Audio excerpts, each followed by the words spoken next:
안녕하십니까, DK입니다.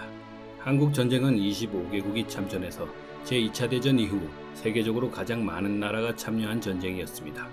사용된 폭탄의 수도 1차 세계대전과 맞먹었고 피해 규모는 정확히 알 수 없으나 발표 기간에 따라 다르지만 한국 정부의 공식 발표에 의하면 한국군 사망자는 99만 명이었고 북한군을 합하면 191만 명이 사망했습니다. 민간인 피해자 약 200만 정도가 합하면 총 400만 정도가 사망에 이르게 한 전쟁이었습니다. 이 숫자는 당시 남북한 총인구 2,500만 명의 16%에 달하는 엄청난 숫자였습니다. 이는 일제가 1931년 만주사변부터 태평양 전쟁에 패망하기까지 15년 동안 인명피해와 비슷한 숫자라고 하니 짧은 3년에 한국 전쟁 동안 피해가 얼마나 심했는지 알 수 있습니다.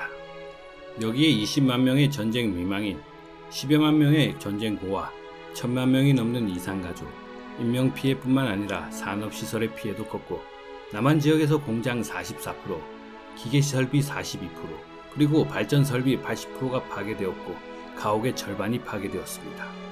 일제 강점기에 건설된 산업시설이 심각한 타격을 입었고 메가더 장군은 폐허가 된 서울을 보며 이를 회복하려면 최소 100년은 걸릴 것이라고 했고 어느 한 종군 기자는 한국의 경제 성공을 기대하는 것은 쓰레기통에서 장미를 피기를 기대하는 것과 같다고 했을 정도였습니다.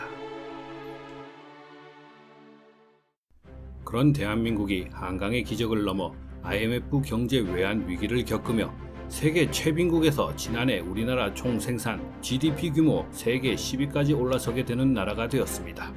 코로나19 영향으로 세계 경제가 후퇴한 가운데 그 영향이 상대적으로 적어 2019년 12위에서 2계단 올라선 것인데요. 그렇지만 최근 한국 언론들은 한국이 망해간다, 경제가 위기다, 외교력이 문제다, 그런 어른들의 논리로 기사를 쏟아냈는데요. 하지만 해외의 시선은 달랐습니다.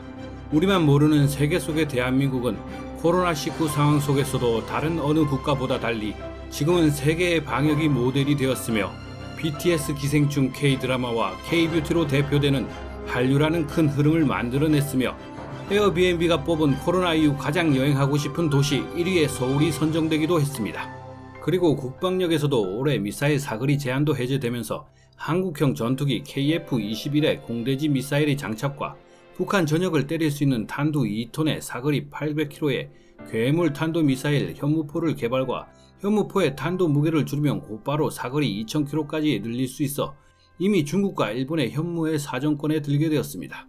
그리고 세계의 8번째 SLBM 수중 발사 성공도 이러한 한국형 무기들이 해외에서도 높은 평가를 받고 있습니다. 그리고 국제통화기금 IMF는 한국의 지난해와 올해의 경제성장률 전망치를 2020-2021 합산 성장률의 선진국 중 가장 높은 수준으로 예상했습니다. IMF는 26일 세계 경제 전망 수정본 발표와 함께 한국을 포함한 30개의 성장 전망을 지난해 한국 경제 성장률은 마이너스 1.1%로 추정됐지만 10월 전망은 마이너스 1.9%에서 0.8%포인트 높은 곳으로 성장 전망이 공개되는 11개 선진국들 중 가운데 가장 높게 나타났다고 전했습니다. 나머지 주요국의 지난해 전망치를 보면 미국 마이너스 3.4%, 일본 마이너스 5.1%, 독일 마이너스 5.4%, 프랑스 마이너스 9%, 이탈리아 마이너스 9.2%, 스페인 마이너스 11.1% 등입니다. 이에 따라 IMF가 전망한 한국의 2020-2021년 합산 성장률 2%는 이 역시 11개 선진국들 중 최고 수준인 것입니다. 그리고 외교부는 4일 스위스 제네바 본부에서 지난 2일 개최된 제68차 UN 무역개발회의 무역개발이사회 폐막 섹션을 통해 우리나라가 그룹 A에서 그룹 B로 지위 변경을 만장일치로 가결됐다고 밝혔습니다.